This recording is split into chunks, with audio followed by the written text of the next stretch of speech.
Let's bring in Senator Bob Menendez of New Jersey. He's the chair of the Senate Foreign Relations Committee, which just held a hearing a few hours ago on the situation in Syria. Senator, good to see you. Thanks for coming in. We appreciate it. This is obviously a good sign, if true, that 21 out of 23 Syrian chemical weapons facilities have been destroyed or rendered inoperable. But how can we be sure that that's it, that these are the only facilities?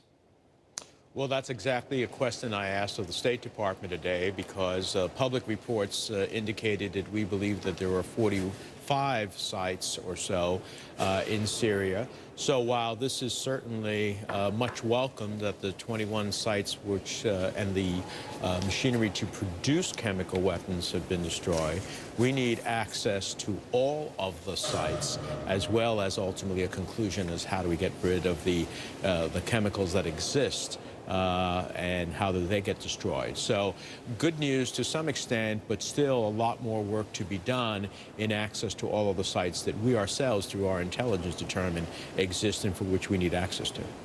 And what about the chemical weapons themselves, the stockpiles? How concerned are you that we're going to, that the watchdog will actually be able to monitor all of those? Well, this is going to depend upon access, and this is the next stage of what we want this organization to do and the world needs to follow through on through the Security Council.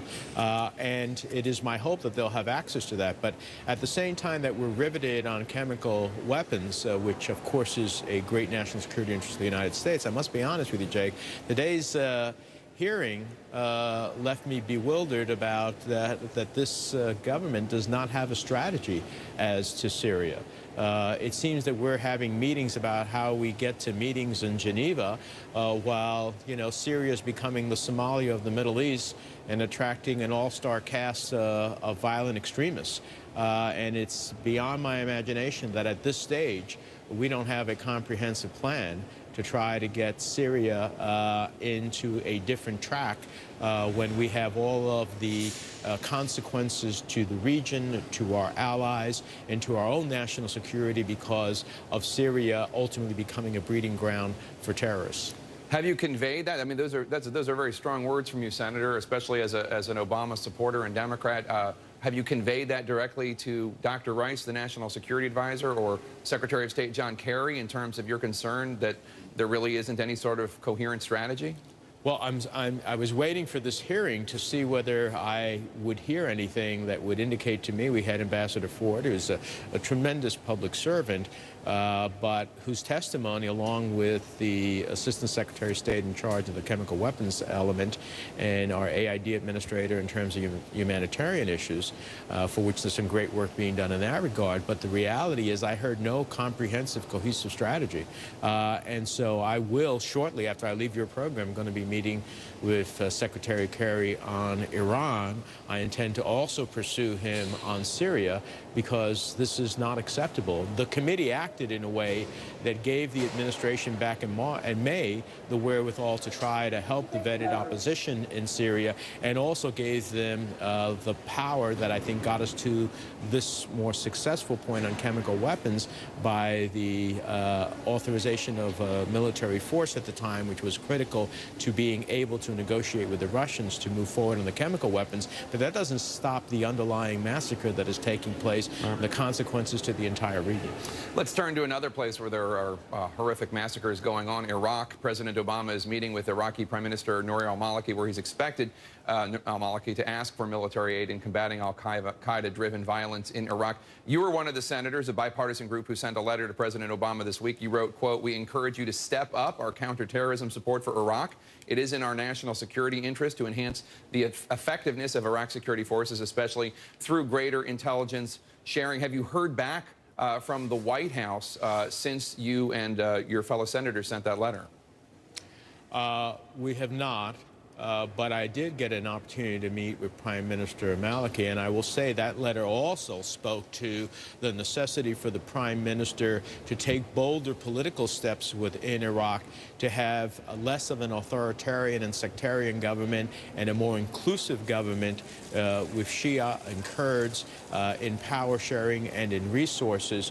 And weapons alone, or even the sharing of intelligence, is not going to solve some of the fundamental fundamental challenges that we believe that in that bipartisan group is creating part of the attraction by al-Qaeda acceptance in elements of Iraq, because ultimately if you find yourself in the Shia or Kurd community and you feel that you're not part of this new national government and participation, then you ultimately feel not only marginalized but open to the susceptibility of the arguments that al-Qaeda will make to you. So yes, we want to help the Iraqis have the intelligence and the resources to fight al-Qaeda, but we need them to help themselves in a political process that creates a more open and inclusive Iraq if we're going to ultimately meet this challenge. And finally, Senator, some of your Republican colleagues, such as Senators Graham and McCain, they're threatening to hold up Obama administration nominations, such as Janet Yellen,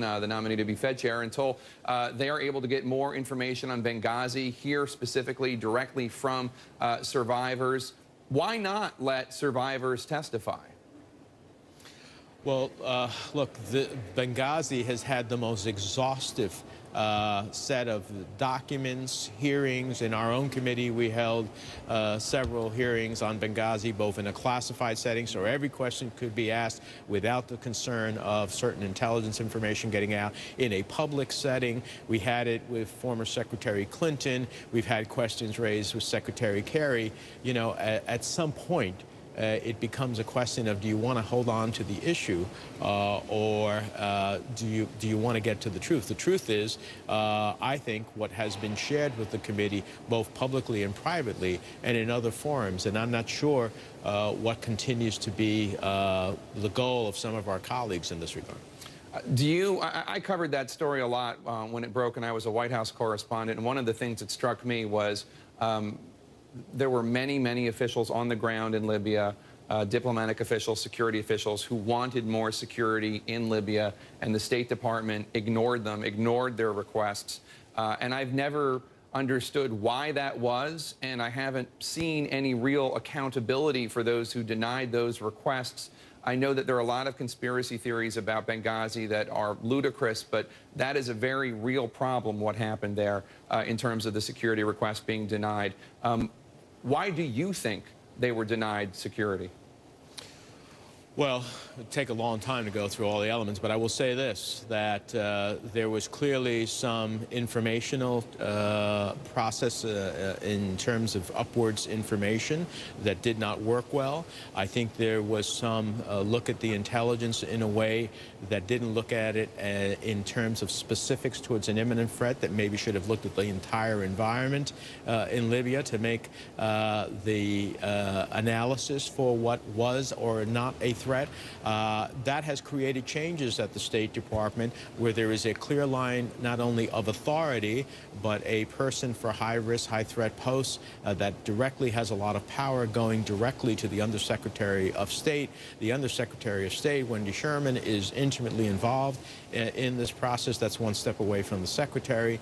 So the experiences of Benghazi have ultimately created a new order that will, I hope, both in terms of the analysis of intelligence, looking at intelligence in a different way, and having a clear line of communication that can be used expeditiously, will ultimately meet our challenges in a challenging global environment where terrorism is a constant threat. One of the things we need to do is to pass the Embassy Security Bill that has elements of this that pass through the committee on a bipartisan basis. We need that to get that passed in the Senate as well. All right, Senator Bob Menendez, Democrat of New Jersey. You just got a new colleague today, Senator Cory Booker, sworn in. Thank you so much for joining us. We appreciate it. Thank you.